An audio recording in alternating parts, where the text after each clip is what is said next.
Kisah legenda Sungai Angker di Desa Kembang Sari. Di sebuah desa terpencil bernama Kembang Sari, terdapat sebuah sungai yang dikenal dengan nama Sungai Gelap.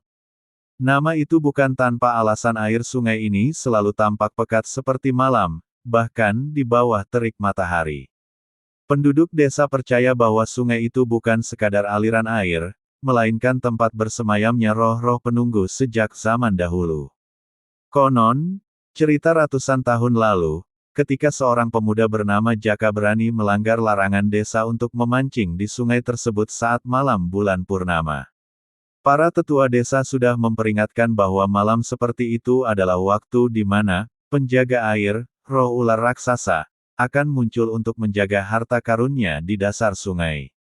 Namun, Jaka tidak percaya.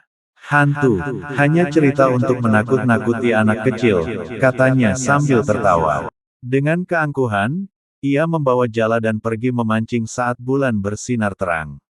Saat jaringnya dilemparkan ke sungai, ia merasa sesuatu yang besar tertarik. Pasti ini ikan terbesar yang pernah kutangkap, serunya. Namun, ketika ia menarik jaringnya, bukan ikan yang muncul, melainkan kepala ular raksasa dengan mata merah menyala.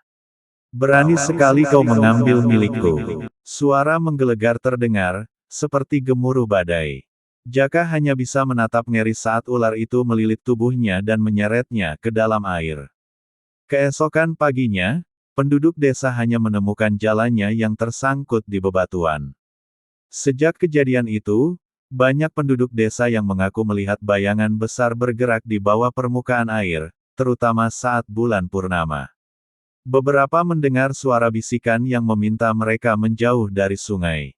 Ada pula yang mendengar tangisan Jaka di malam yang sunyi. Kini, Sungai Gelap hanya digunakan untuk keperluan tertentu, dan penduduk desa selalu menghindarinya pada malam hari.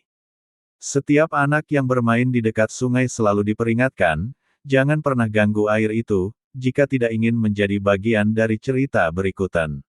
Segala sesuatu di dunia ini diciptakan oleh Allah SWT, termasuk yang nyata dan gaib. Dalam Islam, kita diajarkan untuk tidak terlalu terpengaruh oleh cerita-cerita yang tidak memiliki dasar di Al-Quran dan Sunnah.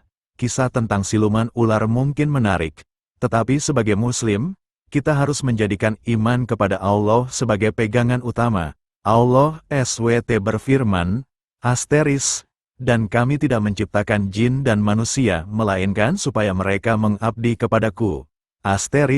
QS, Az-Zariyat 56, ini mengingatkan kita bahwa makhluk gaib pun tunduk kepada kehendak Allah. Jika ada rasa takut atau khawatir terhadap hal-hal seperti siluman, hendaknya kita berlindung kepada Allah. Rasulullah SAW mengajarkan kepada kita untuk memperbanyak zikir, membaca ayat kursi, dan berdoa agar terlindungi dari segala bentuk gangguan, baik fisik maupun batin. Ingatlah bahwa Allah adalah sebaik-baik pelindung. Ketahuilah, kisah seperti ini hendaknya menjadi pelajaran untuk meningkatkan iman kita, bukan melemahkan. Jangan biarkan cerita-cerita tersebut membuat kita lupa bahwa Allah adalah satu-satunya yang memiliki kuasa atas segala makhluk. Tetaplah teguh dalam keimanan dan jauhi prasangka yang tidak berdasar. Semoga kita senantiasa berada dalam perlindungan Allah SWT dan mendapatkan ketenangan hati dalam menjalani kehidupan. Amin.